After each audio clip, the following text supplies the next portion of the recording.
And of course, we need to keep these bodies alive, and the way that we do that is, we fuel ourselves with food. And you also write about you write poems that talk about how you feel about different kinds of food. Rocket, and what I found particularly interesting was the tomato. Now, Melanie Scholz is a jazz musician, and she's the winner of the Standard Bank Young Artist Award for Jazz, and she opened her set with a song about the tomato. Yes. She said, can you imagine life without tomatoes? And, she describes the history of the tomato, and, she goes through the geographical sort of explanation of tomato, and she calls her band the Love Apples. Because she says, the tomato's a love apple. And you say in your poem, tomato, so fat-cheeked and humble, a plump cherry, oh, a cherub, brightly, cherubically ready for sacrifice under the great knife that comes from the sky. The hovering, glinting blade which it welcomes with warm, bursting cheeks, which it welcomes with sacrificial joy, becoming more red, more fleshy, more moist with each new cut, proving the rule of the earth. Eat and be eaten, eat and be sweetened.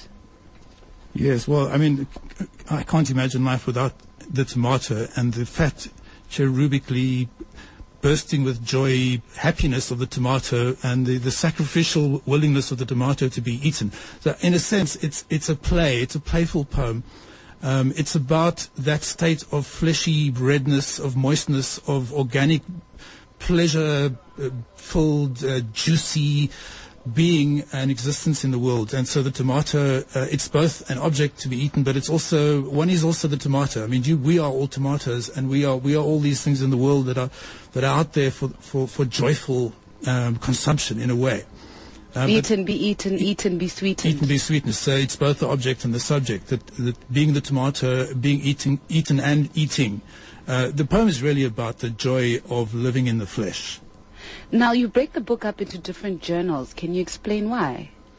Quite literally, the poems developed over a number of years by scribbling in journals and writing, keeping a record, in a sense, of the pulses of one's life and the beats of one's existence, not in a factual sense, but in an emotional, almost philosophical sense. What's moving you? What's troubling you? And what are the bigger forces behind those things? And how do they kind of shape? And ultimately, these various journals began to take certain kinds of shapes and had different kinds of moods. And and eventually one scratches out and throws away many of the bits and pieces you write, and you start fashioning something that feels like it belongs together. Now, the poem Pending Satisfactions, it causes one to think about the notion of anticipation, the notion of waiting, where sometimes, there is pleasure in waiting as well, although we don't always feel that way about it. Pending satisfactions, completed denials, anticipated confrontations, anxious awaitings, making do. Can you tell us more? Which is about, I think anyway, I'm not entirely sure that I'm right about everything I think about these poems, but I think it's a poem about what I would call contingency.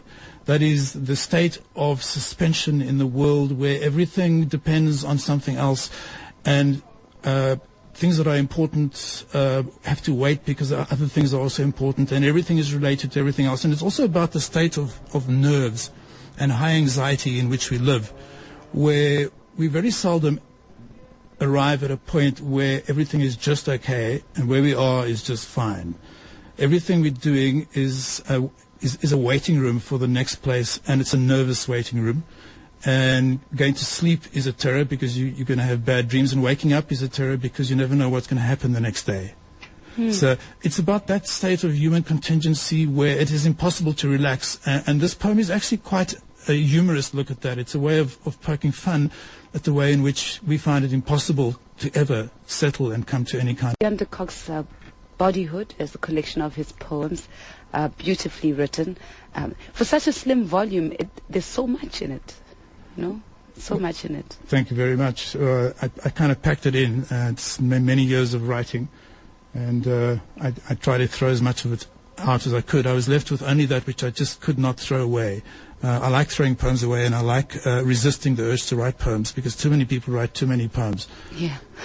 So I kind of wait until they absolutely force themselves on me, and they insist on being written, and they refuse to be thrown away.